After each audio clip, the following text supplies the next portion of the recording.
Welcome back. I am Sean. I'm Dave. This is Barstools and Band Talk. The complete music bucket list. Yes. And I don't know, man. The interviews just keep coming. We don't even have to pick up the phone. We're getting people that want to be on this. It's been great. And thank you to everybody who's put up their hand to come on here. It's easy. It's painless. It's a lot of fun. And we're learning a lot. I got to tell you what, that interview with Roy Mombercat, I'm still blown away by some of the stuff I learned. And Roy's I've always known he was a good guy, great guy, and just some of the compliments and whatnot that are coming in about him, fantastic to see. Well, this next gentleman is no different, really, Sean, because you and I have played with Peter for a long time. He's played so many bands. We're going to try and pick his brain for the bands that he's played with over the last couple of years, the gear that he uses. There's a lot of aspiring guitarists that love to be like him, and he's a great friend of ours. So we're going to bring on Peter Dolomont, and here he is. Hello. Peter Dolomont. How you doing there, brother? Good. How are you? So where are you sitting? Is that a rehearsal room or? Yeah, that's our rehearsal room for Monkey's Uncle and Razor Boy. Okay. In my basement. Garage? What? Is that a garage? Your basement? What is it? It looks Basement. Basement. Looks very cool. The concrete bunker. There's no heat. I understand there's no heat down there at all. That's why he has to wear a hoodie. Yeah, bass player wears gloves in the summertime down here.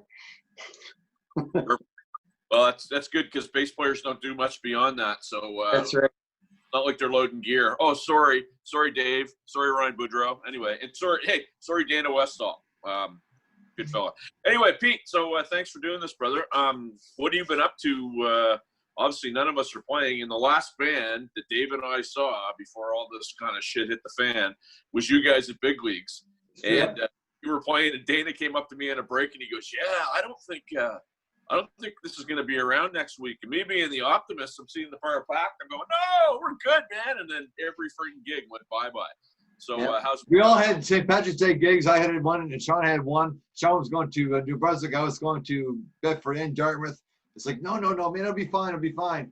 Sure enough, all done. Yeah, that was the last Saturday night. That was it. Now Saturday nights suck. Really? I mean, what do you do besides sit on your couch and drink beer and and watch YouTube or whatever, right? Have you been practicing a lot, or what have you been up to?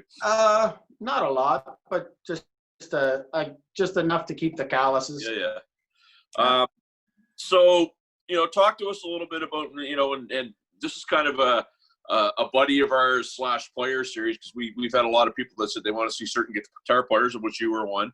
So you're playing. Just give us a rundown of who you're playing with right now. Right now, playing with Monkey's Uncle and Razor Boy. So Monkey's Uncle, we play 40 weeks out of the year. Razor Boy, we try to play 2-3 times a year.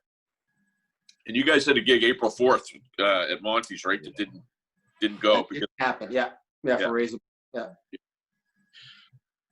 So, Peter, are you traveling much with Monkey's Uncle now? That's you and Dana Halpert. Is Dana West? No, Dana Westall's gone now. He retired. Dana Westall's gone. Joe Breen is going to play bass. And Kevin McKegney's singer. Right. So are you traveling much outside of Halifax with that band? No. We do Windsor. That's it. Joe Breen. Yep. Joe Breen's an absolute monster, man. I know him really well, and he's amazing, and he's just a great guy too. So, so where are you guys playing? Monkey's Uncle? Like what types of gigs are? I mean, I saw you at Big Leagues. I think you probably do Parkside. What else? What else do you guys do? Big Leagues, Monty's, Parkside, Tommy Gunn's down in Windsor. We were doing like Terry's out in Sackville till that went under. Then we do campgrounds in the summer. We've been doing the Metro Pool League gigs at the Multi-Purpose Center for the Halifax Forum. We were actually supposed to do that this week. I think the 20th or 23rd was supposed to be that gig, and that was always fun because big, huge stage, but not going to happen. I couldn't tell you what day it is, what month it is, brother. I don't even know. So. Yeah. Log on to the Steel Panther site and they'll tell you because they have the days of the week and it's pretty funny. So, what do you, you know, you and I known each other a long time, and I remember even from back when we first started playing together, you're always a gear guy. You're always, and for the most part, out of a lot of the guitar players I know, you've always treated your gear relatively well. That's not true. That's not true. Yep. He has absolutely destroyed his gear. I see what he's done to his small guitars. He's scalped those necks like crazy. So like Sean can say what he wants. You've destroyed your gear. Really. Well, no, that was modified, but I have snapped a couple necks and headstocks and stuff like that. But that's Dave's forgetting about Larry Hall's gem. So anyway, we're gonna move on here. What are you playing right now, Pete? Because I think it was a Les Paul that I saw you play that night that you were playing. Yeah. Yep, I have Les Paul. I have every Gibson except a Firebird and an Explorer.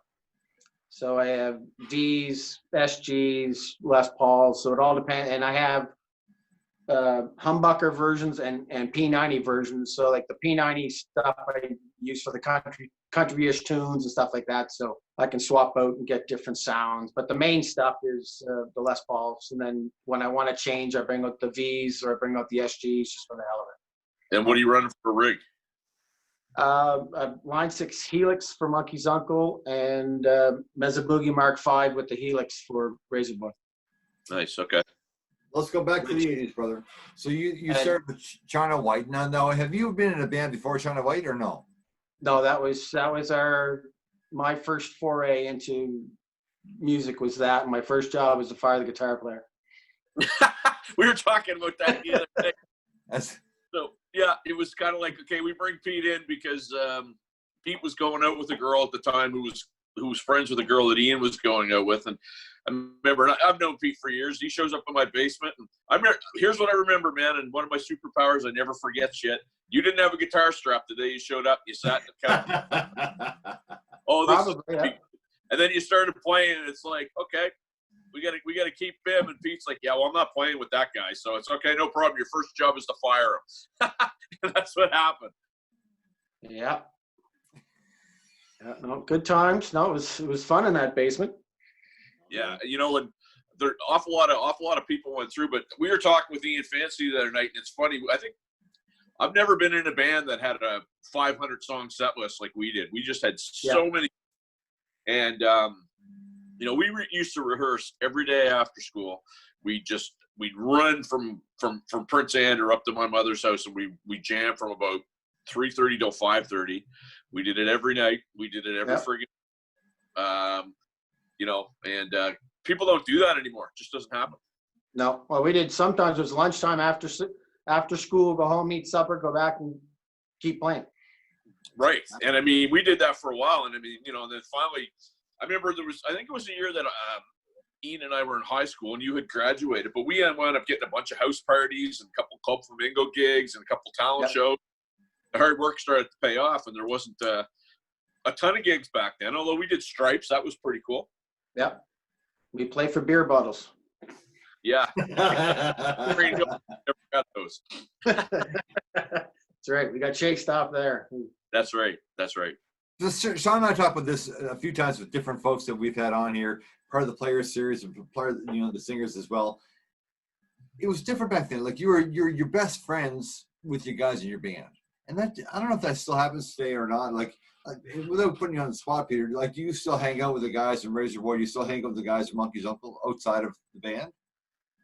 Not too much. It's not, but it's different. Like back then, nobody had families and jobs and whatever. So like, especially if you started going on the road, you're with everybody 24/7, 7 days a week. Like you go to Newfoundland for 6 weeks, 8 weeks, come home for a day, go to New Brunswick for 5 weeks. Yeah. So you're with everybody constantly. Now it's like, you see them Saturday night, you go home and you're working 9 to 5, you have a couple of rehearsals through the week maybe, and then back on Saturday night. So the whole dynamic is changed. Right. Sure. I get two Peter Dolomont stories. I'm going to tell one, then I'm going to segue into the other, because the second one is a story that I tell and people actually don't believe it. Peter was the other guy that can actually back me up on this, and I'll go there in a second. But I saw some old pictures of us playing in Fifth Avenue at Sydney Mines the night that we played their Halloween, and we were all done up. And do you remember what happened that night? Oh, do I? Yeah. So it's a good story. So we play Blasters. We're done. We go to Herman's. We're hanging out. And somehow we lose Pete. We don't know where he goes. And anyway, no cell phones back then. So he calls the band house. You guys got to come and get me. It's like, well, how can we find you? And he's like, I'm still in the makeup I was wearing last night. We're driving down Charlotte Street. There's Pete, green hair on one side, red hair, freaking makeup. And everybody looking at him like he was a madman. It was hilarious. And I saw those pictures. Yep. I remember that. The second one was the story about the Platinum Blonde concert, and you tell it because everybody thinks I'm bullshitting when I tell it. So you tell it. All right. So it's quite funny because I can't remember the last time I had ever been on a train, and we were in New Brunswick, and we ended up taking the train home. We get home, we get a call. Our gear was still in New Brunswick. We just took the train home. We get a call saying, boys, you guys are opening up for Platinum Blonde, the Bathurst Arena. You got to get there right now. And we're like, how do we get there right now? We called a cab. We got it at the Burger King in Tacoma. And 100 miles an hour all the way to Bathurst Arena, and cost us $375. You know what? And that guy's still driving a cab. I know. I was just saying, Scotty. His name is Scotty. He looks like he's in ZZ Top. And I'll tell you what, every time I see him, I go, you remember me? And he freaking breaks out a big smile. We made one stop. Okay, here's the deal. What did you guys tip him for that trip? Oh, fuck, I don't know. I don't remember, but all I remember is he made one stop at the Irving Big Stop in All Black. We got to Bathurst in 4 freaking hours, which when you try to keep the Bathurst. Bathurst! 4 hours. His whole thing was he wanted to get there fast so he could drive back to Halifax and drive from midnight till 8 the next morning. Yeah. And, you know, that shit, people don't understand. Like, those are the stories that people don't hear and don't get. They don't understand. And, you know, so you see some bands now where they're, you know, 2 guys on the stage tapping their foot and, you know, they're just kind of doing it for fun. That's the stuff that if you haven't seen that. Let me ask you this question, because now I have 2 guys that were in Fifth Avenue.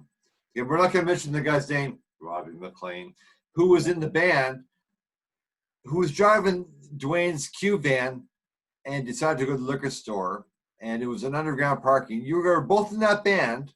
Mm-hmm. Is it true? Yep. Tell us the story. Well, I just remember getting the call saying, okay, you got to say it was you. And I was like, say it was me doing what? Well, I just drove the truck underneath the underground parking and ripped the top off of it. We're like, I'm not taking the blame for that. We were supposed to be going in at the Misty Moon. We show up at the Misty Moon, and there's the cube van with the top ripped off, and there's fiberglass everywhere. And back then, we all traveled in the truck because you put the base bins and light cases over top. So our sleep bags and pillows were just full of little pieces of fiberglass. So we had to throw those out. Well, and I remember getting the call and going, how bad is it? And Brad was like, I don't think it's that bad. And then I'm going over to unload my gear at the Moon, and Peter Christmas is standing on top of the basement. Yeah. And it's so funny because what's funny about this stuff is this movie Spinal Tap, the movie Spinal Tap is real shit, people. Oh, it's yeah. Like, real because I remember someone said, look outside, here's Robbie's cube van. And there it was, Dwayne's cube van coming down the road with a tarp, with extension cords wrapped around the tarp. The tarp was ripped off. I was like, oh my, and I saw it with my own eyes.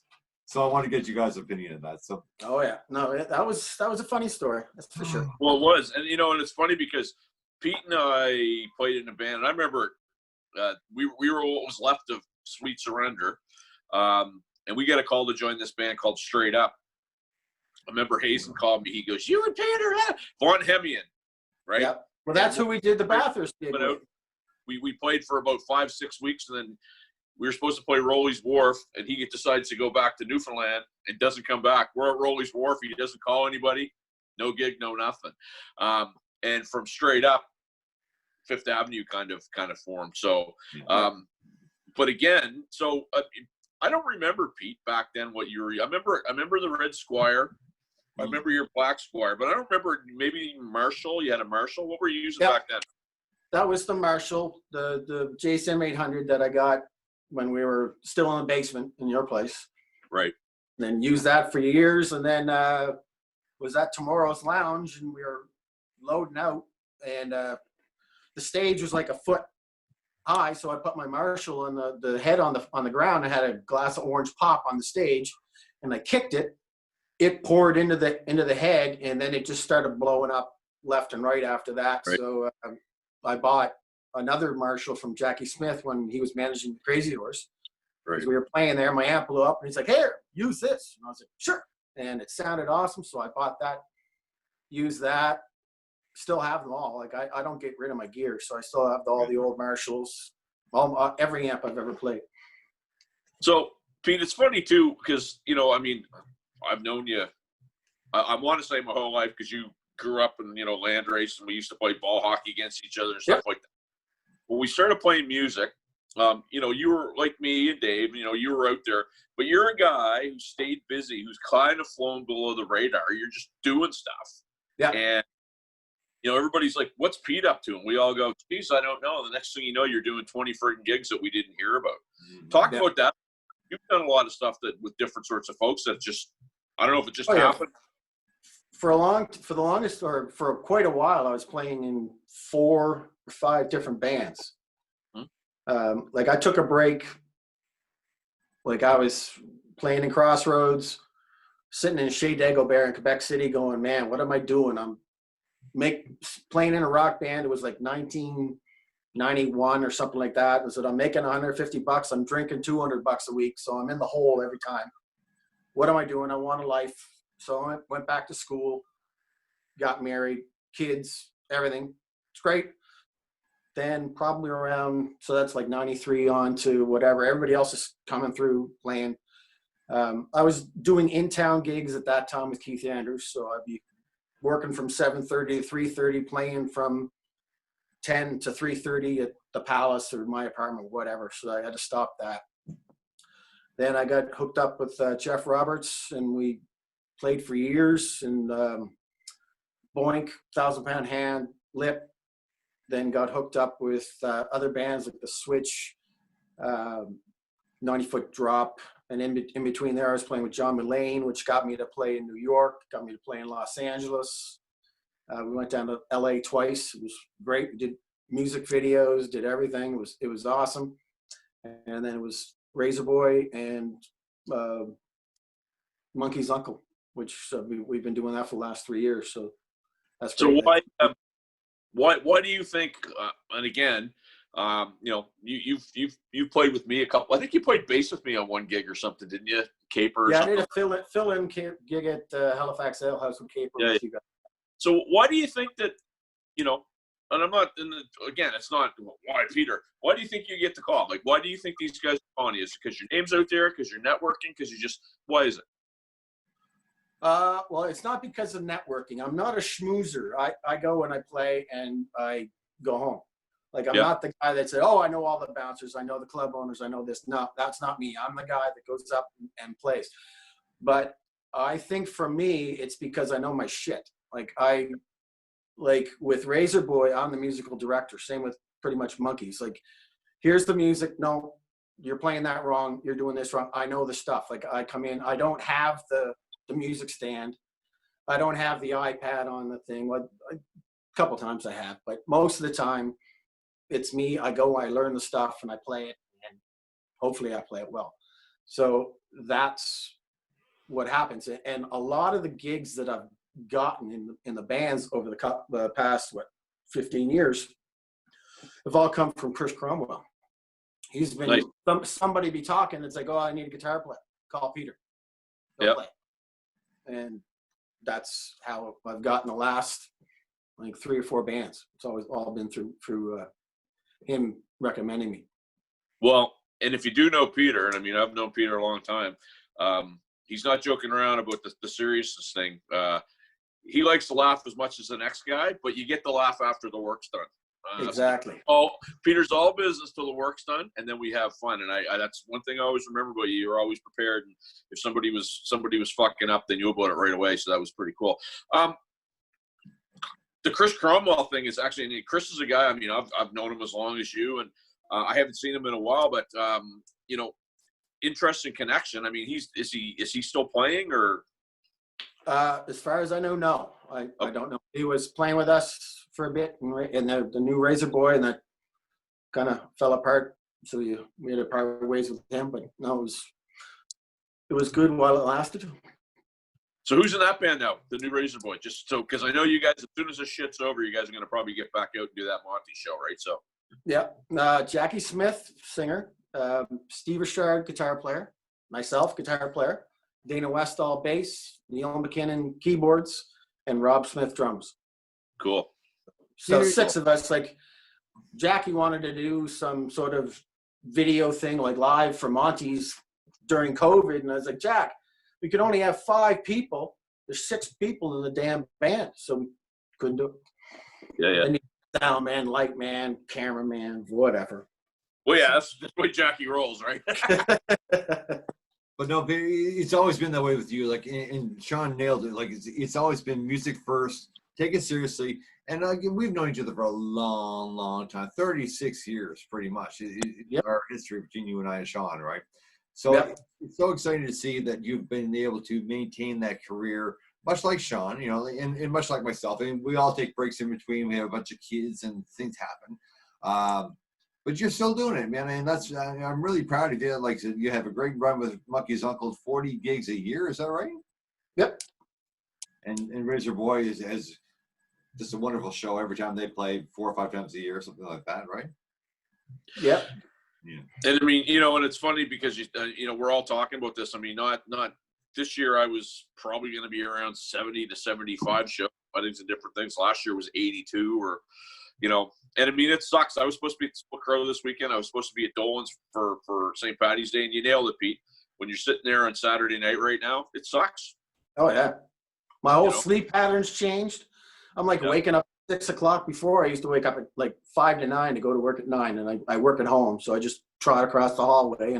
But now it's like since I'm not up at 3 o'clock in the morning on Saturdays or Fridays, I'm like 11 o'clock Friday night. I'm like, oh man, I'm done. But, yeah. No, it's you know, and I can't wait till it comes back, and I know it'll probably be a little different, but you know, there's a recurring theme about our industry, and when I say ours, you know, music / entertainment. Somebody coined this. You know, Dave and I have been doing this about 2 weeks, and it's really taken off. But somebody coined this day 1 or day 2. Music is the first industry to get frigged. It's the last industry to get fixed, especially in Nova Scotia. Would you agree with that? Oh yeah, big time.